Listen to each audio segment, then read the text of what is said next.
Hello दोस्तों, कैसे हैं आप लोग। बहुत बहुत स्वागत है आपका RDXGS गुरु में। दोस्तों, हम लोग भौतिक विज्ञान पढ़ रहे हैं, उसके MCQ लगा रहे हैं। ठीक है, तो कल हमने अपना MCQ कंप्लीट कर लिया था। पार्ट 1 इसका कंप्लीट किया था। किसका?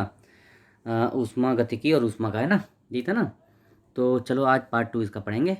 शुरू करते हैं। 52 क्वेश्चन हमने पढ़ लिए थे, तो 53 नंबर क्वेश्चन से आज शुरू करते हैं। तो पहला क्वेश्चन आज का, यानी 53 नंबर क्वेश्चन क्या है?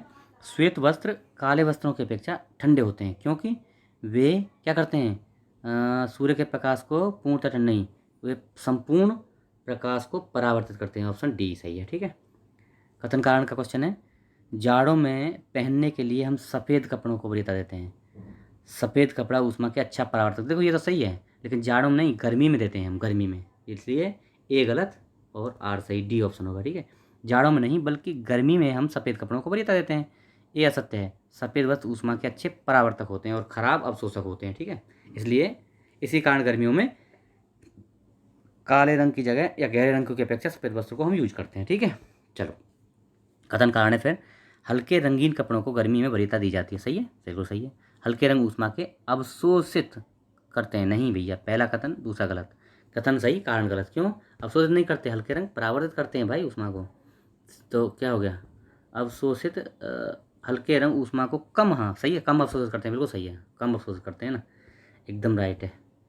क्या पूछा है? कम अवशोषित, अवशोषित नहीं है, कम अवशोषित है। ठीक है, तो चलो ये भी सही है, कम अवशोषित करते हैं। सही है, ए ऑप्शन हो गया। हल्के सफ़ेद रंग के कपड़े ऊष्मा के कम अवशोषी होते हैं, यानी पुअर एब्जॉर्बर होते हैं, इसलिए इन कपड़ों को गर्मी में वरीयता दी जाती है। ओके। पसीने का मुख्य उपयोग है। पसीने का मुख्य उपयोग क्या है? शरीर का ताप नियंत्रित करता है। A option. देखो, मानव में पसीने का मुख्य उपयोग शरीर का ताप नियंत्रित करने के लिए होता है। एक वयस्क व्यक्ति में पसीने निकलने की दर 2 से 4 लीटर प्रति घंटे। पसीना कितना निकलता है? 2 से 4 लीटर प्रति घंटे, या 10 से 14 लीटर प्रतिदिन। याद रखना। त्वचा से पसीने के वाष्पित होने से ठंडक का अनुभव होता है। ठीक है जी। शरीर की सतह से स्वेदन यानी पसीना बहना द्वारा जल की हानि निर्भर करती है किस पे? केवल वातावरण के ताप पर, केवल वातावरण की नमी पर, यानी ए और बी दोनों पर। वातावरण के ताप और नमी दोनों पर निर्भर करती है। देखो, शरीर की सतह से पसीना निकलना, पसीना बहना या स्वेदन द्वारा जल की हानि वातावरण के ताप और नमी दोनों पर निर्भर करती है। अगला, गर्म मौसम में पंखा चलाने से आराम महसूस होता है। क्यों? हमारा पसीना तेजी से वाष्पीकृत होता है। बी ऑप्शन सही है। ठीक है, बी। गर्मी के मौसम में हमारे शरीर से पसीना अधिक निकलता है। पंखा चलाने से यह पसीना तेजी से वाष्पीकृत हो जाता है, जैसे शरीर ठंडापन उत्पन्न हो जाता है, ठंडा महसूस करता है, आराम महसूस करता है। ओके। मिट्टी के घड़े में निम्न में से किस क्रिया के कारण जल ठंडा रहता है? तो क्या होता है? वाष्पीकरण के कारण। B option. देखो, मिट्टी के घड़े की दीवारों में असंख्य सूक्ष्म छिद्र होते हैं, दिखते नहीं हो हमको, लेकिन छिद्र होते हैं। इन छिद्रों से पानी रिसता रहता है, जिस कारण घड़े की सतह पर हमेशा गीलापन रहता है। छिद्रों से निकलने पानी का वाष्पोत्सर्जन होता रहता है, मतलब छिद्रों से निकले पानी का वाष्पोत्सर्जन मतलब इवापोरेशन होता रहता है। जिस सतह पर वाष्पोत्सर्जन होता रहता है वह सतह ठंडी हो जाती है, यानी उस सतह का तापमान गिर जाता है। ठीक है जी। चलो, अगला देखो। एक विशेष दिन एक विशेष दिन व समय में चुरू में 48 डिग्री सेंटीग्रेड और शिमला में 24 डिग्री सेंटीग्रेड तापमान था।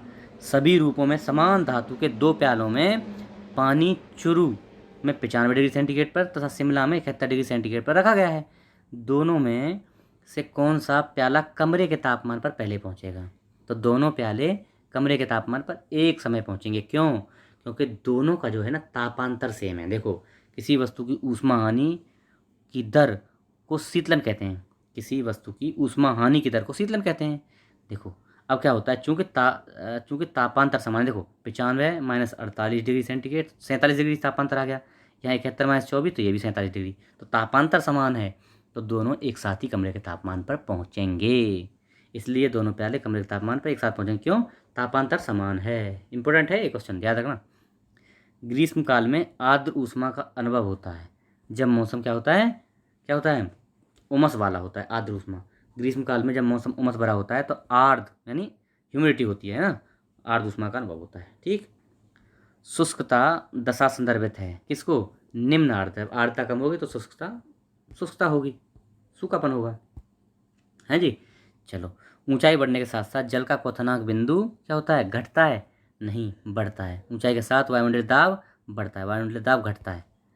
क्वथनांक बिंदु घटता है, ये सही है, क्वथनांक बिंदु घटता है लेकिन दाब दाब भी घटता है।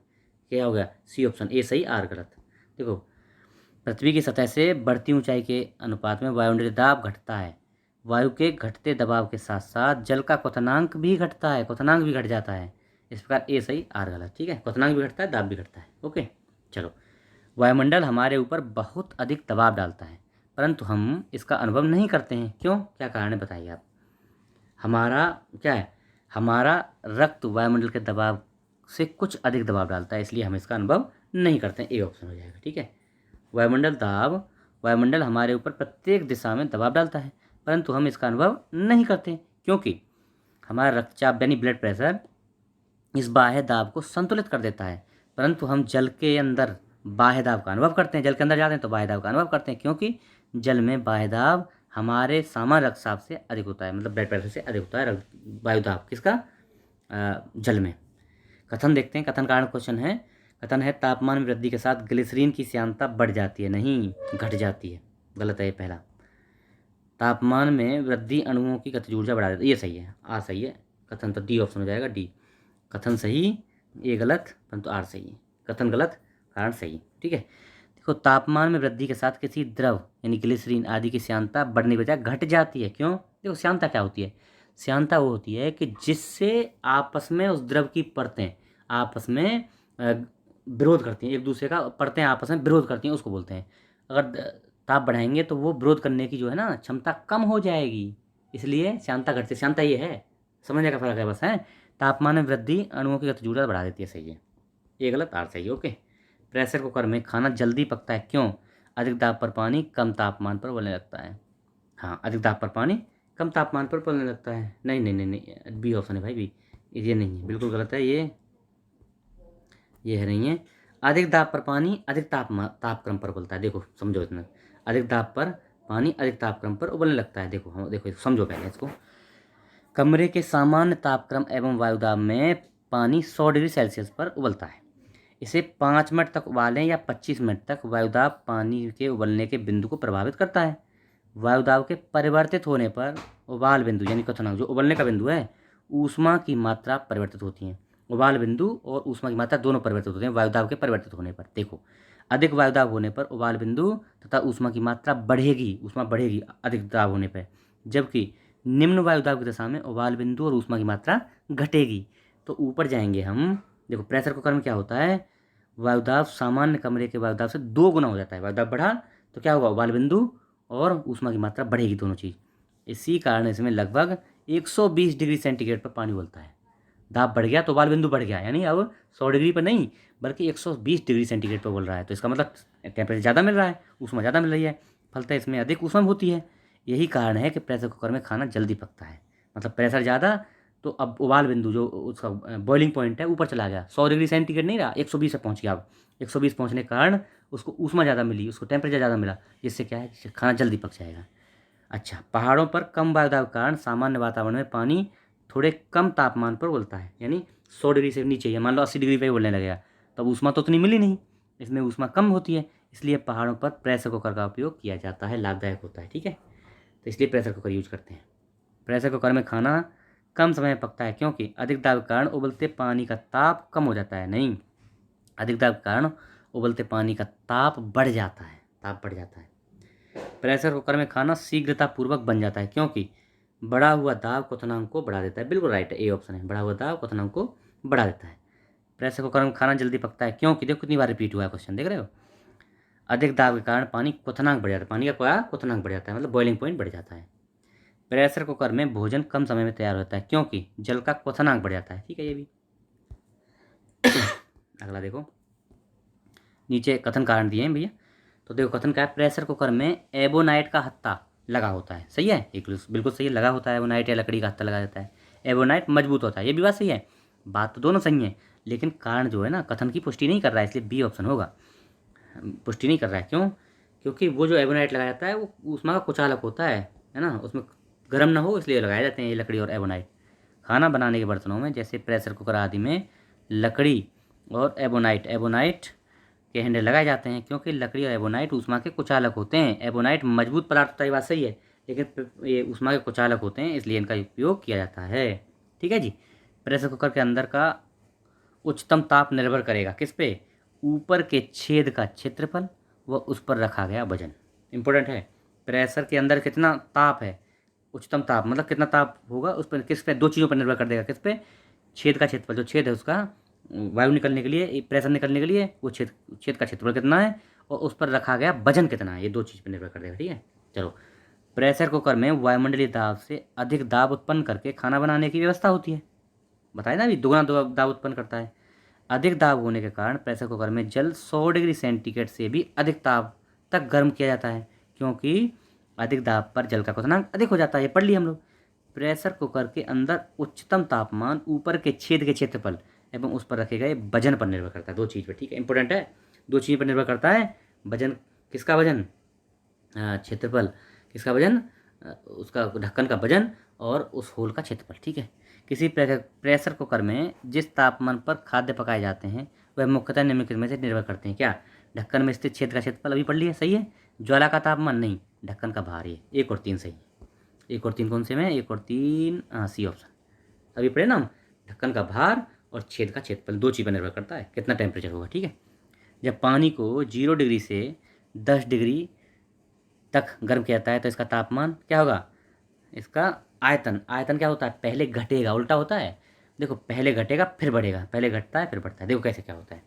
पानी का तापमान 0 से लेकर 4 डिग्री सेंटीग्रेड तक क्या तापमान? आयतन घटता है और घनत्व तो बढ़ता है।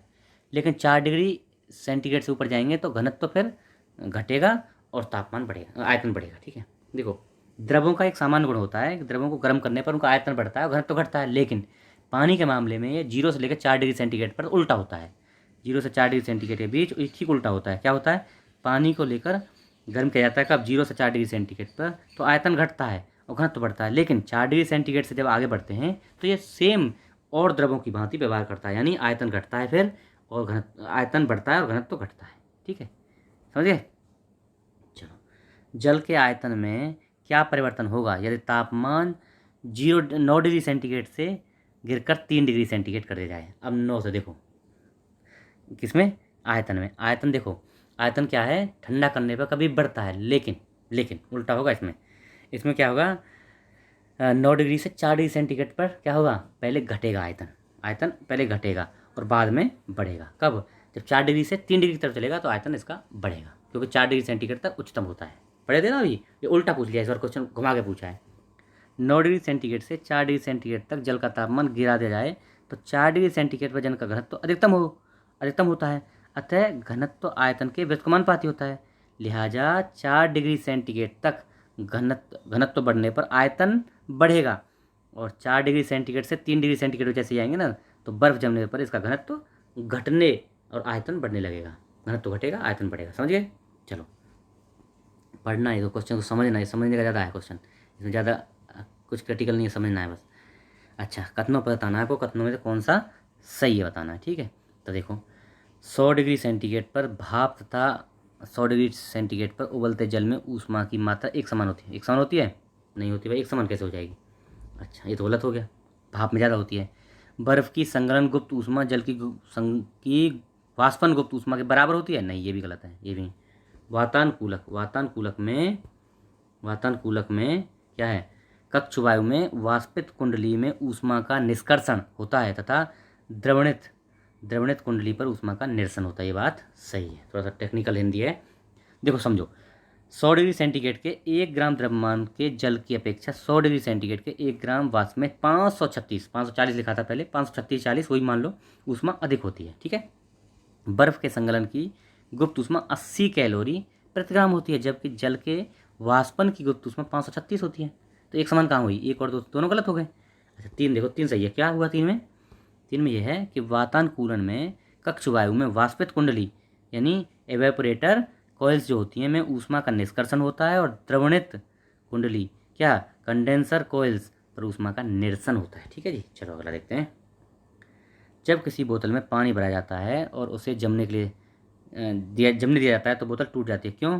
पानी जमने पर फैलता है, आयतन बढ़ता है उसका। ठीक है। जब किसी बोतल में पानी भराया जाता है तो उसमें बर्फ़ के जमने पर बोतल टूट जाती है। क्यों? 0 डिग्री सेंटीग्रेड पर जल पानी बर्फ़ के रूप में परिवर्तित होता है, जमता है तो इसका आयतन बढ़ जाता है। ठीक है। पानी से भरी बाल्टी, भरी डॉट लगी बोतल जमने पर टूट जाती है। क्यों? जमने पर जल का आयतन बढ़ जाता है। जलयुक्त गिलास में तैरता हुआ बर्फ़ का टुकड़ा जब पिघलता है तो क्या रहेगा? वही रहेगा। क्या? पानी का स्तर क्या रहेगा? वही रहेगा, है ना, वही रहेगा। फलतः पानी का स्तर वही रहेगा। साफ मेघ रहित, इंपॉर्टेंट है, मेघ रहित रातों की तुलना में मेघाच्छन्न रातें अपेक्षाकृत अधिक गर्म होती हैं। क्यों? क्योंकि क्या होता है, पृथ्वी से छोड़ी गई ऊष्मा को परावर्तित करते रहते हैं। क्योंकि बादल, जैसे पृथ्वी से, देखो पृथ्वी दिन के समय ऊष्मा लेती है, समझ लेते हैं इसको। सूर्य द्वारा प्राप्त ऊष्मा पृथ्वी अवशोषित कर लेती है।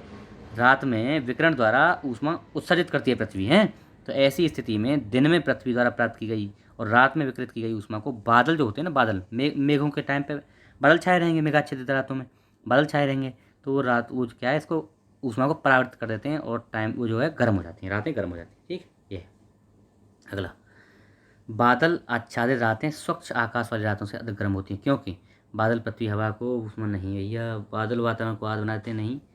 बादल दिन में सूर्य की रोशनी से ग्रहण की गई रात को गर्मी विकृत करते हैं, नहीं भैया। यही है क्या? एक मिनट, इसको देखो। यह है, बादल पृथ्वी द्वारा हवा से ऊष्मा का विकिरण करते हैं। बादल पृथ्वी तथा हवा से ऊष्मा का विकिरण करते हैं ना, ऊष्मा को वापस कर देते हैं, वही है। चलो, निम्नलिखित में से कौन अन्य तीनों की तुलना में ज़्यादा सूर्य की रोशनी परावर्तित करता है? तो ताज़ा बर्फ़, सबसे ज़्यादा ताज़ा बर्फ़। ये क्वेश्चन आया हुआ है पहले, है ना, 21 में पूछा गया है। ताज़ा बर्फ़ देखो, ताज़ा बर्फ़ से ढकी हुई भूमि 80 से 85% तक सूर्य की रोशनी को परावर्तित करती है। इसके बाद क्रमशः रेगिस्तान, है ना, फिर प्रेयरी और फिर धान का खेत, ये करते हैं। वैज्ञानिकों ने सतहों द्वारा प्रकाश को परावर्तित करने की क्षमता को अल्बीडो कहा, अल्बीडो कहते हैं इसको। लैटिन भाषा में अल्बीडो का अर्थ होता है सफ़ेदी, है ना, वाइटनेस। अच्छा, कोई सतह कितनी सफ़ेद या उज्ज्वल है, यही अल्बीडो कहलाता है। ठीक है, उसी से पता चलता है कितना ये रोशनी को परावर्तित करेगी। शीत प्रकोष्ठ में भंडारित फल अधिक समय तक चलते हैं। क्योंकि क्या होता है, श्वसन की दर घटा देते हैं। क्या होता है, फसल कटाई के बाद भी फसल श्वसन करते हैं और ऑक्सीजन का उपभोग करते हैं। श्वसन की दर जितनी अधिक होगी, फलों के पकने का और उनके क्षय होने की दर भी उतनी अधिक होगी। शीत प्रकोष्ठ में यानी रेफ्रिजरेंट में, जो रेफ्रिजरेटर होते हैं ना, उनमें कम ऑक्सीजन एवं कम श्वसन पर दर वाली परिस्थितियों में फलों को अधिक समय तक संरक्षित रखा जाता है। शीत प्रकोष्ठ में फल भंडारण दीर्घ भंडारण जीवन देता है। क्यों? क्योंकि श्वसन दर का ह्रास होता है, श्वसन दर को कम कर देता है। ठीक है, चलो अगला देखो, हाइड्रोजन से भरा, देखो एक मिनट, हाइड्रोजन से भरा हुआ पॉलीथीन का गुब्बारा पृथ्वी के तल से छोड़ा जाता है। वायुमंडल में ऊंचाई पर जाने पर क्या होगा? आमाप में वृद्धि होगी। क्यों? क्योंकि ऊपर वायु दाब कम है और वो फैलेगा। हाइड्रोजन से भरा पॉलीथीन का गुब्बारा जब पृथ्वी के स्तर से छोड़ा जाता है तो वायुमंडल में ऊंचाई पर जाने पर उसका घनत्व कम होगा और गुब्बारे का आमाप बढ़ जाएगा। ऊनी वस्त्र हमें गर्म रखते हैं। ऊनी रेशे वुलन फाइबर एक विशेष प्रकार के प्रोटीन से बने होते हैं जो ऊष्मा के कुचालक नहीं। गर्म तो रखते हैं, पहला सही है, लेकिन सी ऑप्शन होगा, पहला सही है लेकिन कारण गलत है। क्यों? यद्यपि ऊनी रेशे एक विशेष प्रकार के प्रोटीन से निर्मित होते हैं, किंतु ऊष्मा का कुचालन इन रेशों के मध्य स्थित हवा के कारण होता है। इनके बीच जो हवा होती है ना, उससे ऊष्मा का कुचालन होता है। निम्नलिखित में से कौन सा एक कथन सही नहीं है? तो देखो, आर्द्रता के बढ़ने को, तापमान के बढ़ने पर वायु में ध्वनि की वेग बढ़ जाता है, राइट है। हैं, वायु में ध्वनि के वेग दाब पर निर्भर नहीं करता, सही है। वायु में ध्वनि का वेग दाब पर निर्भर नहीं करता, सही है। आर्द्रता के बढ़ने पर वायु में ध्वनि का वेग कम हो जाता है, कम नहीं होता, बढ़ता है। आमाप आयाम तथा आवृत्ति के परावर्तन में वायु से ध्वनि वेग प्रभावित तो नहीं होते, ये भी सही है, ये भी सही है। तो ये सी ऑप्शन गलत है। क्या होता है? आर्द्रता के बढ़ने पर वायु में ध्वनि का वेग बढ़ जाता है, क्योंकि आर्द्रता के बढ़ने के साथ वायु के घनत्व में कमी आती है। ठीक है जी, चलो। कमरे में रखे रेफ्रिजरेटर का दरवाज़ा खोलकर क्या होगा? आपको रेफ्रिजरेटर के तापमान का ठंडा अनुभव होगा। आप कमरे को कुछ डिग्री ठंडा कर सकते हैं, अतः आप अंततः कमरे को थोड़ा गर्म कर सकते हैं, है ना, सी ऑप्शन। देखो, रेफ्रिजरेटर का दरवाज़ा खुला रखने पर उसमें से अनेक प्रकार की गैसें निकलती हैं जो कमरे के तापमान को बढ़ा देती हैं। ठीक है जी। यदि किसी गैस का आयतन 27 डिग्री सेंटीग्रेड पर संपीड़ित मूल का आधा रह जाए तो उसे किस ताप पर गर्म किया जाए कि पुनः मूल आयतन प्राप्त कर लें? तो ये है 327, ये ऑप्शन सही है। देखो कैसे है, एक रूल होता है, ये V1/V2 बराबर होता है T1/T2, यानी ये होता है टेम्परेचर। V1 होता है आयतन, तो V1 देखो, V1 तो है V/2 आधा कर रहे हैं ना, और V2 है ही V। तो देखो T1 क्या है, 273 + 27 पहले वाला 273 केल्विन, प्लस 27 यानी 300 केल्विन, और T2 निकालना ही है। तो देखो ये V2/V और 300/T हो गया, 600 हो गया, 600 के 600 माइनस 273 आ गया 370, ठीक है, इस तक में।